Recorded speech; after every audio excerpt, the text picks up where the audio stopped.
welcome to the Shootin' Show, brought to you in part by Gun Owners of America, Larry Pratt, Executive Director, and by Shooting Times Magazine,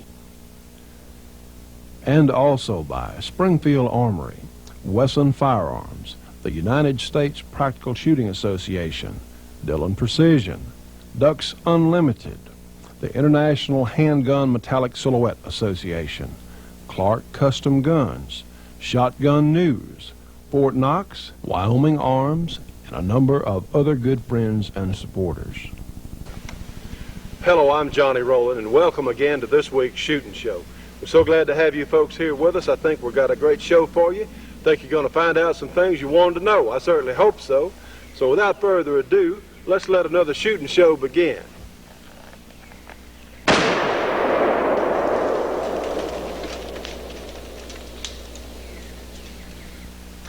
Now, friends, what we opened the show with a moment ago is one of the best firearms bargains that I'm aware of. This is a Winchester 1400. It's a gas-operated semi-automatic shotgun. Now, this particular gun has about a 28-inch barrel on it, but one of the neat things that it has interchangeable choke tubes. And of course, you know me, we always check and recheck the guns that we handle on our program, and we know it's empty. I can see the empty chamber, and we just cannot stress safety enough. It is so important. We must prevent accidents, and we must be safe around people who we're showing guns to or we're handling guns with. And let me tell you what, if you have a friend who is handling a gun unsafely, you tell them, one, either put the gun down or give it to you and let you personally check it. Because these are ways that people are injured with firearms. Sometimes they're showing a gun, they get excited about what it is, they forget to check it. The basic safety rules always apply under any circumstance. There are no exceptions. So anyway, this is a Winchester 1400 in 12 gauge, and these are guns they've been making for a number of years now. It has an aluminum receiver, a forged aluminum receiver. It is gas operated, and you know, you can find these guns used at really some bargain basement prices, and they're just excellent shotguns. Years ago, when Winchester had the major changeover back about 1964, well, a lot of people got mad at them over that, and the Winchesters did not have quite as much resale. But let me tell you what, that's good news for those of us who are looking for an economical yet very serviceable and reliable shotgun, and these guns certainly are that. But it has the interchangeable choke tubes. It has a full choke tube and also a modified choke tube, and this is the improved cylinder, which yours truly needed to hit that clay target with the Blammo ammo exploding target taped to the back. But it will just about suit any kind of shooting or hunting that you have in mind. And needless to say, a 12 gauge shotgun is probably the ultimate home defense weapon, period, bar none. And the good news is these guns are very reliable. It holds 2 rounds in the magazine, and it also will hold 1 extra round in the chamber. So if you're going hunting or duck hunting or whatever, or sporting clays, these guns are very useful. You can hold, the gun will hold up to 3 rounds. So the way the interchangeable choke tubes work, they just literally screw in and out of the end of the barrel. And depending on what kind of shooting you have in mind, that would dictate the requirement for choke. And we're going to show that in just a moment on what the different pattern sizes are with the different chokes in just a moment. But a lot of people have not patterned their shotguns. They really don't know what they will do. And it's so important and so simple and so easy. I do not understand why more people do not actually pattern their shotguns and see what it actually does. So many people think, well, you can point a shotgun at anything in the direction and hit whatever. It's just not true. As we've shown before on our program, at 5 or 10 feet out here, your shot charge is only about this big. It's really small. A shotgun has to be aimed like any other firearm. Just because you have multiple shots does not mean that you can hit whatever you point in any direction at. So again, as I mentioned earlier, these guns are available at some really good prices, And of course, you can buy this gun new. It has a very fine mechanism. They are extremely reliable, and one that I have had a lot of experience with over the years myself, and a gun that we highly recommend. All right, friends, we're going to shoot our improved cylinder, and if you wonder how you can tell the difference in the chokes, it's written on the choke itself, so you'll know what you're dealing with. Okay, friends, the way you load these guns is they go in the bottom of the frame here, or the action, and just slide them in. So we're going to shoot our paper target over here at about 10 yards with the improved cylinder choke. So let's see what it looks like. All right, load the gun, push it off safe, and I'm going to aim at the center of the paper. Let's see what it does. Of course, the hole in the center of the target is where the shot cup, which contains the shot inside the shell itself, where it went through. So let's see what that looked like. We're going to put our gun on safe. And now then, let's go take a look at our target.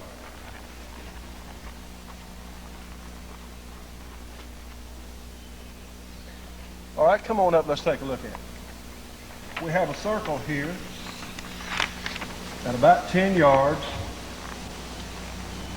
We're shooting number 8 shot, and our circle here is roughly about 14 or so inches in diameter. So let's figure a 14 improved cylinder. All right, roughly a shot pattern at 10 yards, 30 feet, of about 14 inches. All right, we'll remember that. Now let's change chokes in our gun. Okay, friends, we've put the modified choke in the gun. We're back at 10 yards. Let's see what our shot pattern looks like with the modified choke with the same shell, number 8.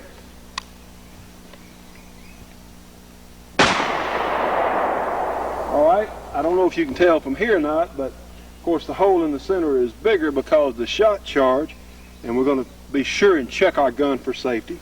Now then, let's walk up to the target and see what the modified choke did as compared to the improved cylinder. A lot of difference.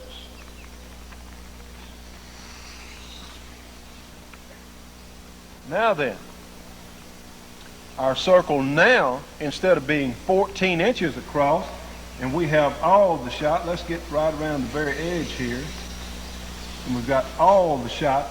The circle on the inside, oh, we're pretty close. Can we see this pretty well? All right, good. All right. All right, our shot charge went entirely in about a 9-inch circle. So this is with the modified choke. A lot of difference in improved cylinder and modified. A 9-inch circle versus a 14-inch circle at 30 feet. So let's mark that. Modified choke.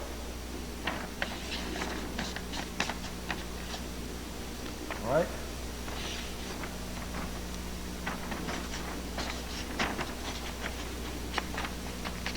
Okay, 9 inches in diameter. Now then, let's change to our full choke and see what it looks like.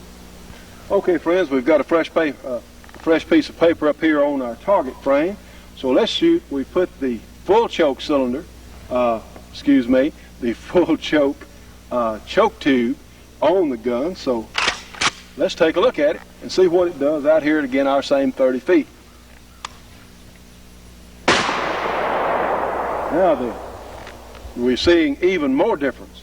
And of course, you can even see from that distance that the shot has pretty much held together up close like this. So if you're going to shoot, and of course we're going to check our gun, we know it's empty, the action's locked open, I can see in the chamber and the magazine too. As long as your shot, the longer it's held together, they will retain somewhat more velocity and a little bit more energy. So the full chokes have a, they don't spread until later on, as in the shot charge travel pattern or pathway. So for longer shots like duck hunting or something like that, well, the full choke is much more desirable. Now if you're shooting skeet or sporting clays and you really want to break those birds and you've got a couple of shots you have to make, the improved cylinder or the modified choke would be better. It just depends on what you're doing. If you're quail hunting or some kind of up close and rapid bird hunting, well, the improved cylinder or the modified would be a better choke for you to hunt with. So let's see what the full choke did on the paper.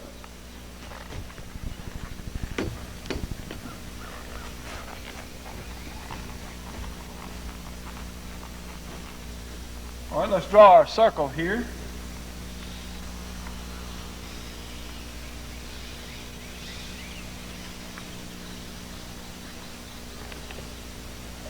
All right, this one is about a 5.5 inch circle versus our 9-inch circle on the modified choke. So we're going to call that about 5.5 inches.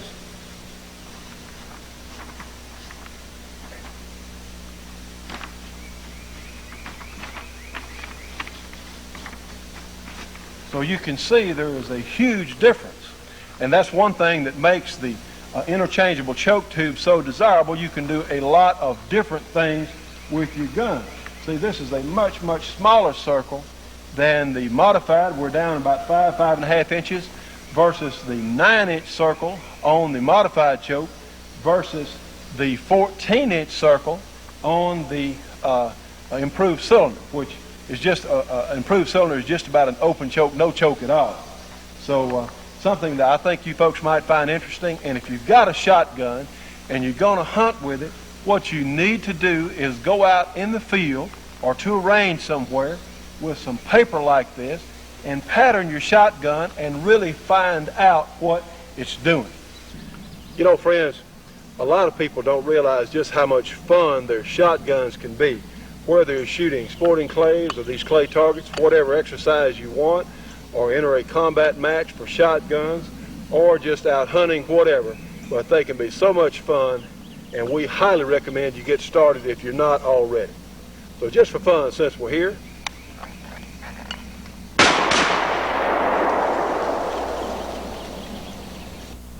it's fast, it's exciting, it's challenging, it's fun.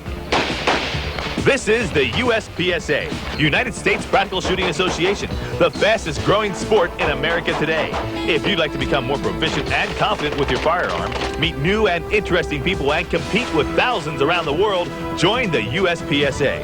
There's a local chapter near you.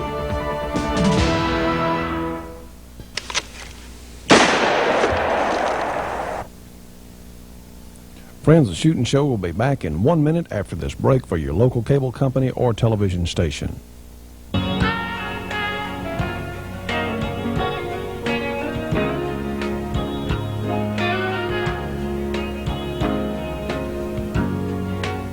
friends, we want to remind you that we're moving satellites again. Beginning June 18, the Shootin' Show will be seen on Telstar 301, Channel 19. So please make a note of this if you're watching at home by satellite. If you're an engineer in a television studio or a cable company studio, please make a note of this. The Shootin' Show will be on Telstar 301, Channel 19 at the same times beginning June 18.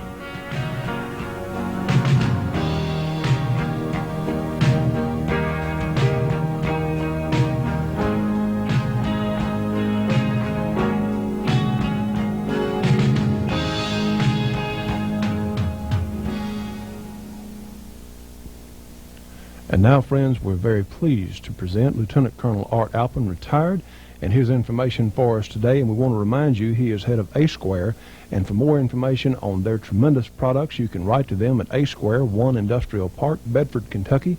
The zip code is 40006, or you can give them a call at area 502-255-7456.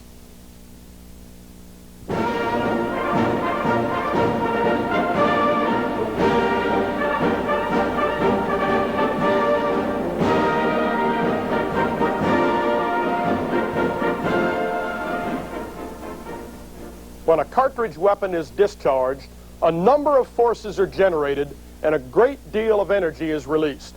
The idea of using these forces or the energy in order to cycle the weapon surfaced in the 1880s. Though many people worked on putting this idea to use, such as McLean, Lewis, and Hotchkiss, I would like to concentrate on two major contributors whose designs made a mark on the course of warfare. These are Hiram Maxim and John Browning. Maxim harnessed the recoil forces generated upon discharge in order to cycle the weapon. By the 1880s, he had some practical designs. Though they worked reasonably well, his automatic weapons became what we understand to be a machine gun only after the introduction of smokeless powder and jacketed bullets. You have seen these developments in a previous tape. By 1893, Maxim was selling perfectly functional machine guns. Among their first recorded uses was action in the Matabele War of that same year. The painting Brave Men depicts the death of Alan Wilson's Shangani Patrol. The patrol was an advance element of Forbes's mobile column. After the Nabili had annihilated Wilson, their 7,000-man army advanced on Forbes, who credited his salvation to the Maxim machine gun. Maxim worked at refining his designs, and by 1908, the Maxim machine gun had been adopted by Germany and was made under license there. The same weapon was adopted and manufactured in England, where it was known as the Vickers. John Moses Browning had been working on another method of cycling an automatic weapon using the very same gases which propelled the projectile. His first workable designs were made by Colt Marlin and used in the Spanish-American War. When the bullet passed a hole or gas port located underneath the barrel, gas escaped and pressed on a lever. The lever rode all the way back and then was pushed forward by a spring, thereby completely cycling the weapon. For obvious reasons, this gun was nicknamed the Potato Digger. As war clouds loomed, Browning quickly branched aside and designed a machine gun using Maxim's short recoil idea, since short recoil was a good bit more compatible with water cooling. Without getting into French or Austrian variations, you can safely assume that every major combatant in World War I entered the war with a machine gun. The capabilities of all of them were quite similar. I will use this Browning 1917 water-cooled as a good example. Most of these weapons fed from a belt.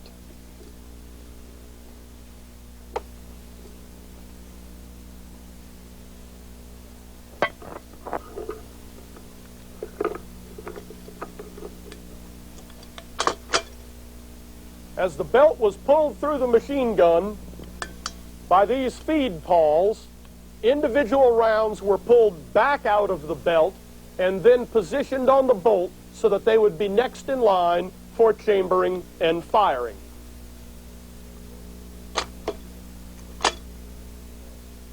The Browning and the Maxim worked on the short recoil principle. In this method, the barrel, bolt, and barrel extension remain locked together after discharge and travel a short distance to the rear. After the bullet exits the barrel, the bolt then unlocks, sliding independently to the rear.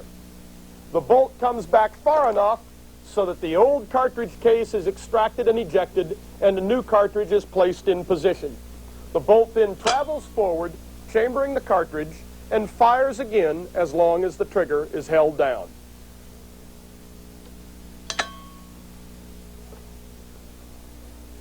The Maxim, Browning, and many others were water-cooled.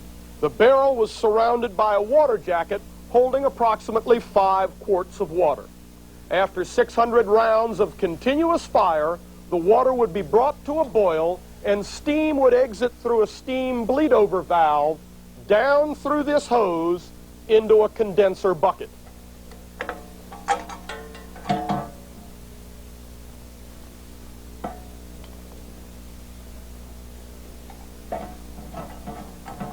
The second assistant gunner kept refilling the jacket as water would boil away at the rate of 1 quart for every 250 rounds. Though the water did boil away, it was recovered in the condenser bucket. It also stabilized the operating temperature of the weapon and allowed continuous, sustained fire. All of these weapons were extremely accurate and fired their rounds into a very small group, which in machine gun terminology is called the beaten zone.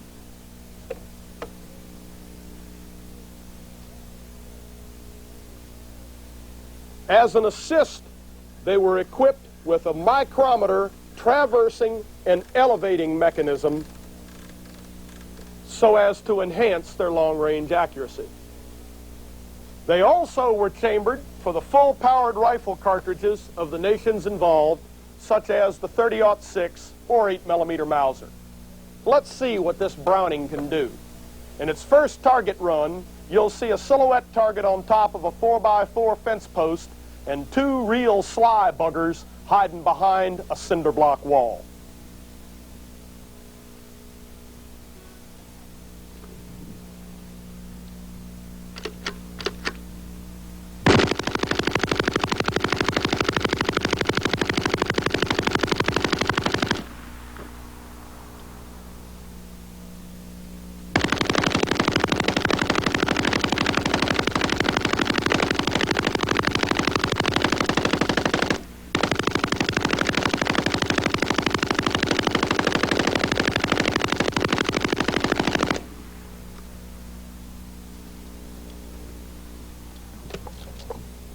That's pretty impressive. The Browning fired such a small group that it had no problem cutting down the 4x4 post in short order. Both the wall and the two guys hiding behind it took a severe drubbing. This latter target illustrates a point. A wall, unless it is solid masonry, is no real protection against small arms fire from full-powered rifle cartridges. Next, we'll engage a group of targets in the open using the traversing and elevating mechanism and a final assault of targets on line. See if you can spot some advantages and disadvantages of the water-cooled.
The advantages of the water-cooled machine gun are quite obvious.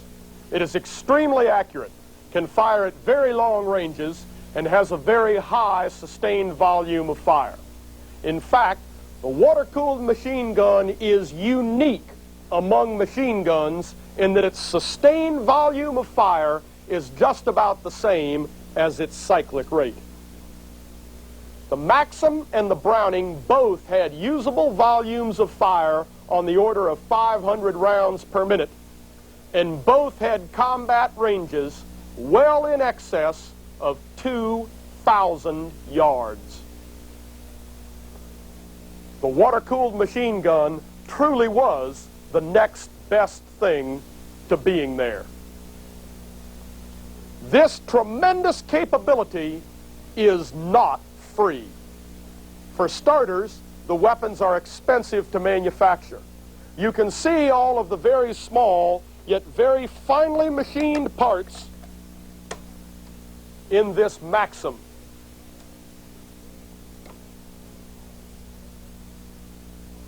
Though the Browning was a good bit simpler, both weapons required major industrial investment. The crews for the weapons had to be large and highly trained. Highly trained because of the requirement for maintenance before and during firing, such as headspace,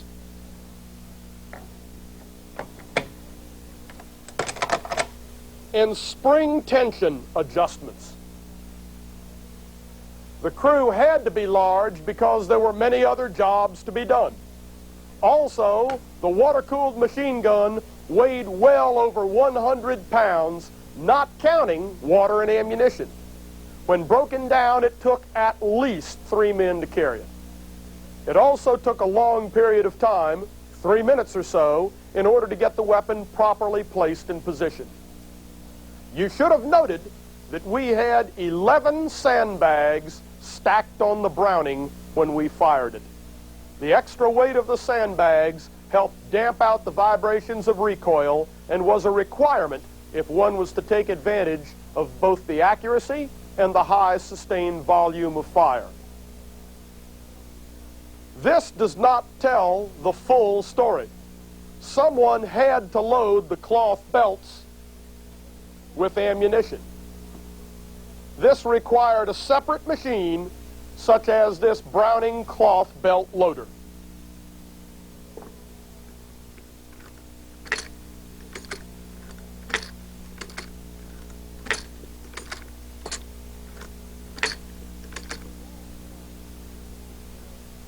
The cloth belts had to be saved by one of the crew members. They were washed, dried, and then protected from mildew. They could not be loaded too far in advance, or the cloth would stretch and the cartridges would fall out. The advantage to the cloth belt is that it is much easier on the machine gun and does contribute to the overall reliability. The small beaten zone of the water-cooled machine gun translates to an extremely long adjust sight range. It was the job of the gunner to adjust sights for range and to compensate for wind drift. However, the gunner could normally not properly spot the fall of his rounds. Another individual with binoculars spotted the fall of the rounds. The vertical portions of the reticle on the binoculars that you use today are leftovers from that era. They are based on a logarithmic scale and were used for adjusting the fall of long-range machine gun fire on the ground. For the really long ranges, something over 1,500 or 1,600 yards, plus for indirect machine gun fire, that is, placing bullets down into a trench or into dead space behind a hill, even more equipment was required. Every crew carried a clinometer, which was used for adjusting the elevation of the machine gun in mills as specified in the firing tables. The effect of the water-cooled machine gun is common knowledge. The trench warfare of World War I can be attributed to the water-cooled machine gun along with the bolt-action magazine rifle and the new breed of artillery. Between these three, no man's land really was a place where no man could survive. As the British learned when they marched forward up the Somme, long-range machine gun fire was a force to be reckoned with and could inflict a horrendous number of casualties in a very short period of time. We need not go further into World War I, for you'll study that in much greater detail. When you do, remember what you have just seen about the water-cooled machine gun.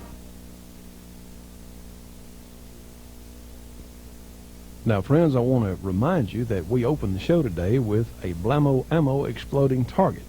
Now, of course, Blammo Ammo offers many other different products, including tracers for all kinds of calibers. And the best thing I can do is recommend you write to them or call them for one of their catalogs, because they have some really neat stuff. Blammo Ammo, Post Office Box 1677, Seneca, South Carolina. The zip code is 29679, or give them a call, area 803-882-1768. Trust me on this one. You really need to get one of their catalogs. The Shooting Show will be back in 1 minute after this break for your local cable comedy or television station.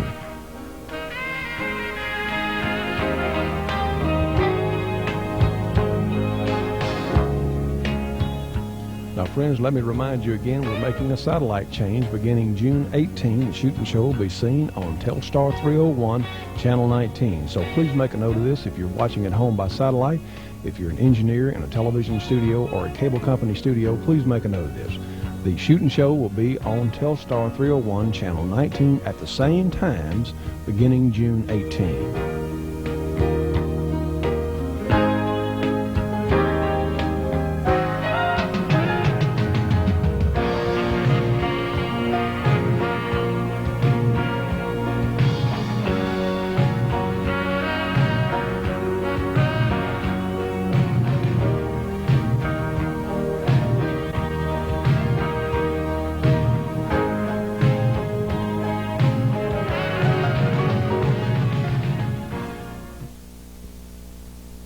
And now, friends, here's some information from Gun Owners of America. And for more information on Gun Owners of America, write to them at GOA 8001 Forbes Place, Suite 102, Springfield, Virginia. The zip code is 22151. Their phone number is area 703-321-8585. This is Larry Pratt with a commentary from Gun Owners of America. Finally, the Congress may be getting serious about trying to stop the outrageous reign of terror, crime, and murder that is destroying the nation's capital. Washington, D.C. has led the nation in anti-gun laws, gun bans, and waiting periods which deny virtually every law-abiding citizen the right of self-defense with a firearm. For years, however, Congress managed to ignore the sea of blood surrounding Capitol Hill like a moat. They ignored it because it didn't touch them. For example, there is no capital punishment law for the District of Columbia. Recently, though, the murderers, muggers, robbers, and rapists began to attack government bureaucrats, congressional staffers, and even one senator's wife, while he had no choice but to look helplessly on. Our leaders were able to ignore the carnage while it was only taxpayers that were being mutilated, but now that their personal safety is threatened, they have learned the difference between gun control and crime control. The Washington Post recently reported on several legislative aides commenting on the murder of a fellow worker. Suddenly fearing for his own life, one aide said, "If it were legal for me to carry a gun, I would." Well, welcome to the real world. I feel bad for any person that has to suffer at the hands of a criminal, but maybe there's some justice in the fact that a senator with a D rating on gun rights had to watch his wife get robbed at gunpoint. Senator Richard Shelby has now introduced the death penalty for the District of Columbia after one of his staffers was killed on his way home from work. His bill number is S-2278. Urge your senators to co-sponsor Senator Shelby's capital punishment for D.C. murderers bill. The Constitution gives the Congress final legislative authority for D.C. The Congress should use it to bring justice to murderers in Washington.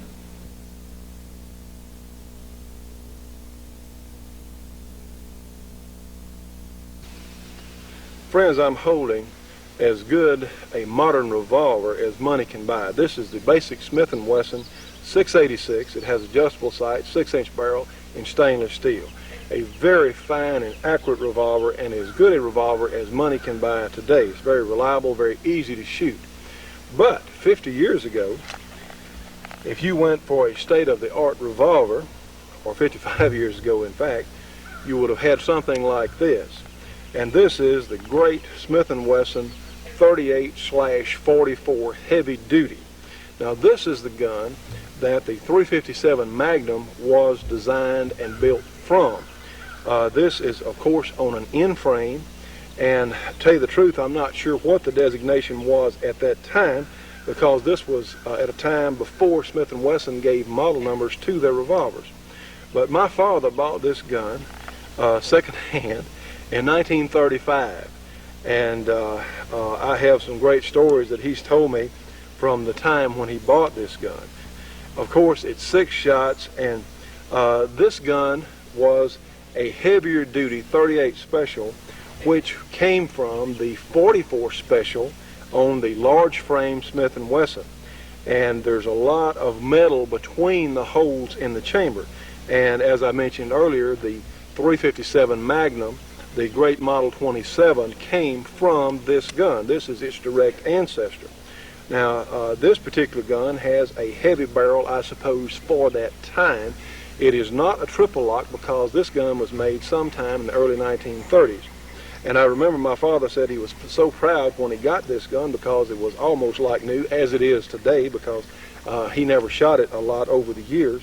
But a policeman had owned this gun in our city of Shreveport here, and believe it or not, the action is as good or better than anything you can buy today. It is so smooth, and we know it's unloaded. It's just incredibly smooth. The functioning is just unreal. These guns had a tremendous amount of hand fitting, of hand polishing, some of which would just be impractical today.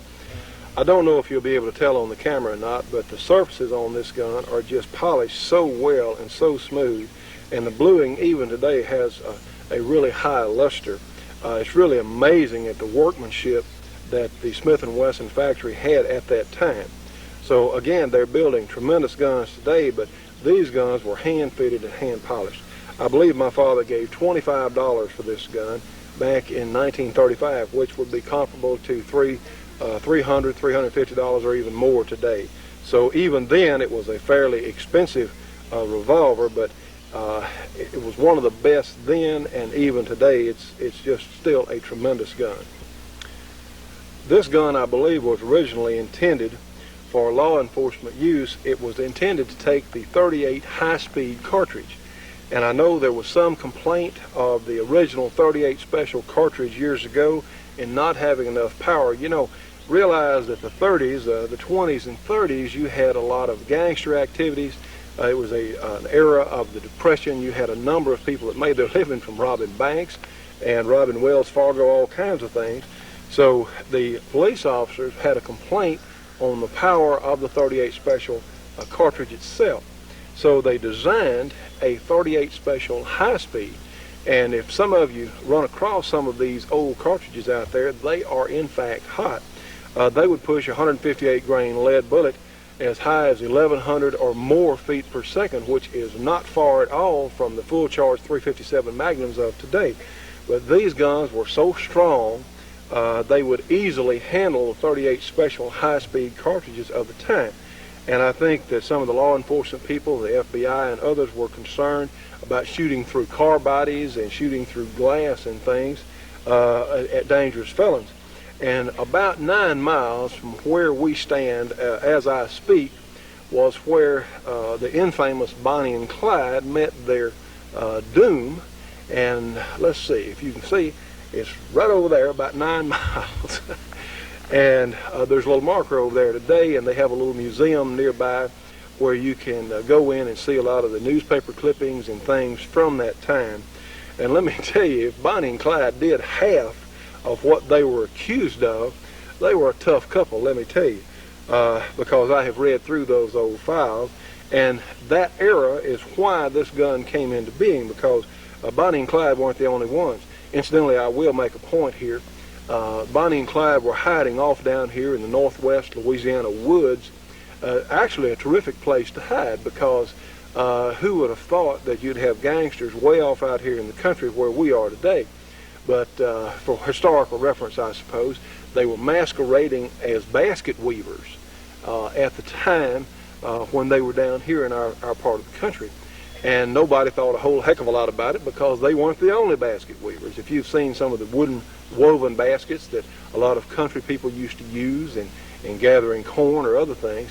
So it's really interesting. If you get down to this part of the country, you might check out the little museum. It's over in Mount Lebanon, Louisiana.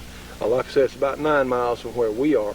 And for whatever it's worth, my father and his brothers were out working in one of the fields on that particular morning when Bonnie and Clyde were apprehended, shall I say.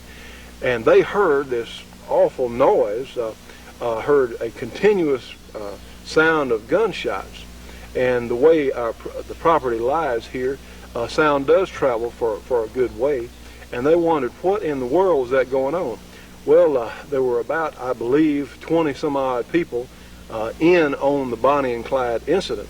And my figures can stand to be corrected, but there were a large, shall we say, posse there. And of course, Bonnie and Clyde had shot their way out of more than one arrest attempt. And on that particular day, there was no chance given them, because they knew they'd make an escape if at all possible. And literally that car was riddled with gunfire by the police. And of course, Frank Hammer, the great Texas Ranger, was leading that effort. But it's most interesting, of the guns found in Bonnie and Clyde's car, talking about a criminal being able to procure whatever kind of gun he wants. They had 2 BARs in the car that day, along with a number of other weapons. And these BARs had been stolen from a government installation. And for those of you who don't know what a BAR is, it's a Browning automatic rifle. It's in caliber .30-06, a very, very powerful, fully automatic rifle. They hold a 20-shot magazine, 20 shots in the magazine, that is. Very, very potent gun, still in use in many parts of the world today, and was used by the U.S. military up through World War II in Korea, and even more recently. So Bonnie and Clyde, trust me on this one, were well armed. So much for the history lesson for today. Anyway, back to our 38/44 heavy duty. If you run across one of these guns in a pawn shop or at a gun show, or if you find an individual who has one, I would recommend, because of sheer age, to have the gun checked out by a competent gunsmith. But a lot of them are really in excellent condition, and they're every bit as good a shooter, as good a home defense gun as they were when they were brand new, if they've been cared for properly. Now, this gun has what is called the Smith & Wesson long action, and we know it's unloaded. It has a longer trigger pull and hammer fall, but it is so smooth, it's like putting a knife through warm butter. It's just incredibly smooth. And the single action pull on this gun, and as far as I know, it's 100% factory original, is not in pounds, it's down more like ounces. It's just an incredibly fine single action trigger pull. So the speed loaders that you would use on a Model 27 will work on these guns also. So you can shoot this gun 6 times, you can load it rapidly as you would any other modern revolver. The Smith & Wesson people are calling the revolver mature technology today, because I would say they reached perfection along by the time they made these guns, because they're just excellent pieces of workmanship. So we're going to shoot this gun in just a moment. And shooting the modern day Plus P 38 special ammunition is really a piece of cake for these guns, because they were designed for the original 38 special high speed, for an unlimited number of rounds shooting the high speed. In fact, I've heard of these guns having the chambers bored out slightly so they will chamber a .357 Magnum. Well, I think that's a mistake on these old guns, because I'm not sure that the temper of the metal was the same. I believe when they started making the .357 Magnum, they did change the tempering on the metal itself. So it's not a good idea to have one of these converted to .357. But trust me on this one, the 38 Special High Speed was no slouch. Today we would recommend the 158 grain lead hollow point, made by several manufacturers, and according to Evan Marshall's surveys, that particular bullet is effective about 70-some-odd% of the time, 68-70% of the time, on one-shot stops on attacking felons or whatever. So it is a most effective cartridge combination, very low recoil, extreme accuracy. So that would be what I would recommend. And in the 38 specials that I handle and shoot, well, that's normally what I will deal with. So we're going to shoot this old gun in just a moment and let you look at it in recoil. I think you'll be impressed, because it just has so little recoil, and even today it is every bit as effective as it ever was. All right, friends, we're going to shoot this heavy frame 38 special that my father bought secondhand in 1935. And I want you to watch. We're going to rapid fire it, and it just will have very little recoil with the Plus P 38 special ammunition of today. Now, Plus P today, again, is not as hot as the original 38 special high speed, These are 158 grain bullets moving about 950, 975 feet a second. So let's watch the gun in recoil as we rapid fire it 6 times. So really, that's pretty quick, and it's easy to shoot. Of course, you can see the smoke. I'm shooting lead bullets, obviously. So let's reload with our speed loader here, designed for Model 27. So let's shoot these steel targets over here with that 158 grain plus P loading and see what the gun looks like.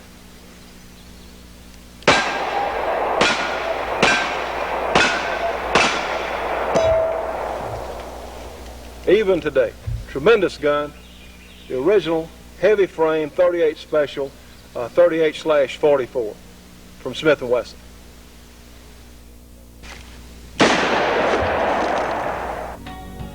Stay tuned for more of the Shootin' Show after this break for your local cable company or television station.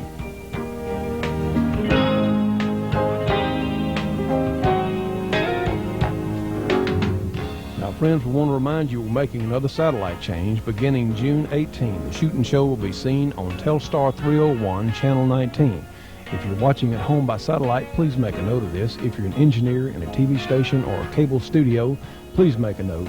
The Shootin' Show will change to Telstar 301, Channel 19 at the same times beginning on June 18.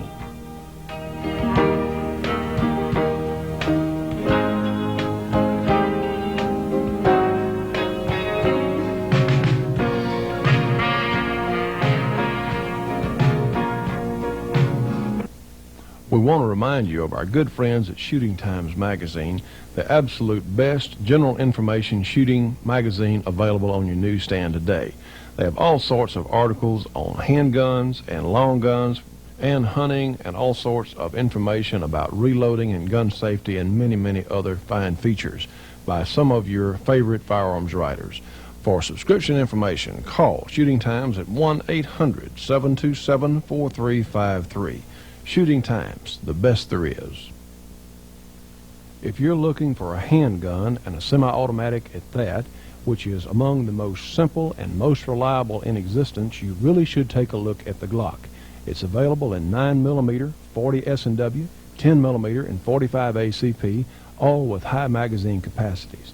The Glock marries the cutting edge of technology along with old-fashioned reliability. So if you're looking for a gun, a semi-automatic to replace a revolver with, if that's what your police department or that's what you want to do, you really should look at the Glock because it's one of the better designs on the market today and is extremely durable and reliable. We highly recommend them. Well, friends, I'm holding one of the neatest guns that you can have in your household. This is a Remington 552 Speedmaster. It's a semi-automatic .22 rifle. And you know, according to some of the anti-gun people, semi-automatics are a fairly recent invention. Well, that's just not true, because we've had semi-automatics of one type or another since around 1900, possibly even before. And Remington has been making semi-automatic guns of all types for many, many years. And of course, in this instance, it is really an excellent gun and .22 long rifle. Now, this particular one is not the carbine. This is the rifle version. It holds 17 long rifle cartridges, and the way it loads, you'll take this tube out of, and let's do something. Let's check it, and of course it's empty, because you know me, I'm going to check these guns and be sure we can be safe. And I can't say that often enough, and some of you may get tired of hearing me say it, but it's so important. We just cannot be too safe. But anyway, you can load the gun. You'll take out the brass insert here in the magazine tube, and you load them. You have a loading gate. You don't have to take the tube all the way out. You can let it stand out here, just get it far enough where you can put the cartridges in, and you have a gap here in the magazine tube itself, and you just drop the cartridges in one at a time. Now, our good friends at Wamco make speed loaders for these guns where you can load them in just a couple of seconds. But since we don't have one handy today and we want to show you how to do it, well, we're going to take just the .22 long rifle cartridges and put them in the magazine tube. As I mentioned earlier, this gun holds 17 long rifles, I believe, and it'll also shoot, this particular one will shoot the long cartridges, .22 longs. It'll also shoot the .22 shorts. So they're extremely reliable, they're very well made, and among the better firearms bargains today. The gun is cycled as far as cocking the bolt. You have a handle on the left side of the gun, and you have an ejection port that is shielded on the right to keep the empties from flying back in your face. Now, these guns are more accurate than most of us can shoot. They normally come with pretty fair triggers, and it's very easy to scope these guns. You'd really be surprised. My nephew has one that he says will shoot into a 1 inch or less at 25 or 30 yards, and this one I would imagine will approach that. This gun's been in our family for many years, and it is one of my very favorite 22 long rifle guns that is available today. A lot of people aren't aware of just how fast these actions on these 22 semi-automatics will function, and it's pretty amazing. I've seen some tests where these guns with a rapid fire device would run 700 or 800 rounds per minute as far as speed went. They're so neat. A 22 is so inexpensive to shoot. One thing I want to remind you of, any gun that shoots 22 long rifle ammunition is not going to be quite as reliable, shall we say, for one reason and one reason only, because you have a rimfire cartridge, and sometime at the factories of the billions of 22 cartridges made every year, 22 rimfire, sometimes you may not get at the equal amount of primer in one corner or one side of the circle, the rim of the cartridge. So sometimes on any 22, you're more likely to have a misfire, which with the quality of modern ammunition is not very likely, but it does happen. So you do need to be able to clear your gun if you do get a misfire. And one thing I certainly want to mention about 22 long rifle ammunition, whatever gun that you may have in 22, you need to or cycle the cartridges. You need to go out and shoot it. In fact, that's the best recommendation I can give you. Go out and shoot your gun, but you don't want to leave cartridges, rimfire cartridges in a gun for a long extended period, because due to lubricant that may be in the magazine tube or in the cylinder on the revolver, whatever, the 22s need to be changed out about every 2 or 3 months anyway. So that's the best thing I can take. Go out and shoot your gun and put you some fresh cartridges in there, because it's not going to cost you an arm and a leg to put fresh cartridges in your gun. Well, we're going to shoot this water jug. On this particular gun, we fitted one of the rapid fire devices to the trigger guard. And watch the water jug over here. I like to talk about guns being used for home defense, because that's the original reason that guns were put in our Constitution. The right to keep and bear arms was to defend our lives and our family, and even to defend our country against even our own government if it got out of control or was taken over by an evil force, whatever. So the reason that we even have guns is for home defense. It's not for hunting. And you can go back and read the federal papers. You can see what their thinking was when they put the Second Amendment in the Constitution. It was so we could keep ourselves and our families safe. So watch the water jug over here while we rapid fire these 22 long rifle solid points. We'll load the gun by retracting the bolt handle, and I'll push the safety off, and watch as we rapid fire against the jug. So just for fun, since we're here, so to give you an idea of what the 22 will do, and let's shoot it on paper for just a moment, and we'll show you how these guns can be used for defensive purposes very effectively. If this is all you've got, believe me, you're not underarmed. Now, friends, if you want to keep one of these in your home loaded, I would keep the magazine loaded. Or if you're in some states where you can legally carry guns in your car, I don't recommend keeping one in the chamber on these 22 semi-automatic guns like this, because it only takes a moment just to flick that bolt handle and load the gun. So for safety's sake, don't keep one in the chamber for storage at home or in your vehicle. Keep the chamber empty and the magazine loaded, and you can easily do that. So we have a target over here. We have a little circle, and we have a Blammo Ammo exploding target from the good folks at Blammo Ammo. And we're going to give you their address and phone number a little later, because we've had a lot of requests for information on the Blammo Ammo products. But let's look. Let's say, of course, these guns are tremendous for rabbit hunting in the swamps back here. We have an area not too far from where we are now that has excellent rabbit hunting. and the rapid fire capability of the 22 semi-automatics make them excellent rabbit guns, because trust me on this one, hitting a running rabbit is pretty darn difficult, and it's great sport if you like to do that sort of thing. So let's watch the circle here. We're going to fairly rapid fire a couple of rounds and just show you how these guns, in fact, the 22 long rifle cartridge is not terribly powerful, but you know what? A hit in the right place or the right spot, whether it's a game animal or on some other sort of adversary, is more important than a miss with a 50 Browning, as you've heard me say before.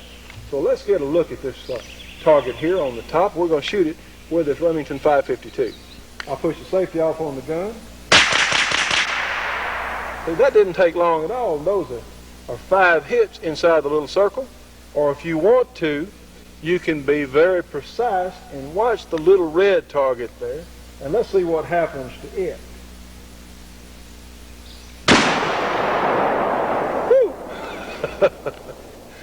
And we will apply our safety, of course. Yeah, those those blammo ammo targets, they do explode with some authority. So the great 552 Speedmaster from Remington, 20 long rifle, semi-automatic. Everybody ought to have at least one. Now, friends, we sure want to mention Shotgun News, the trading post for anything that shoots. You have over 35,000 firearms bargains, 36 big issues for only $20. Shotgun News, Post Office Box 669, Hastings, Nebraska. Their zip code is 68902. You can call them at area 402-463-4589, or for MasterCard and Visa customers for subscriptions only, call 1-800-345-6923. Shotgun News. Get it today. Don't put it off. Now, friends, if you're anywhere in our Arklatex area and you need guns or shooting supplies, please remember Britton's in Shreveport for the very best in reloading equipment or firearms or whatever else you might need that pertains to shooting. Britton's at 517 Louisiana Avenue, Shreveport, Louisiana. The zip code is 71101. Their phone number is area 318-221-4131. Friends, we hope you've enjoyed this edition of The Shootin' Show. I'm Johnny Rowland, your host, and we hope that we can come back to your house again next week. If you would like to be on our show with some sort of club or music presentation, give us a call at area 318-222-8515. Remember, copies of our shows are available for $10.95 plus postage per weekly program. And we want to remind you to call your local cable companies because we are free to them and we want to be in as many areas as possible. See you next week.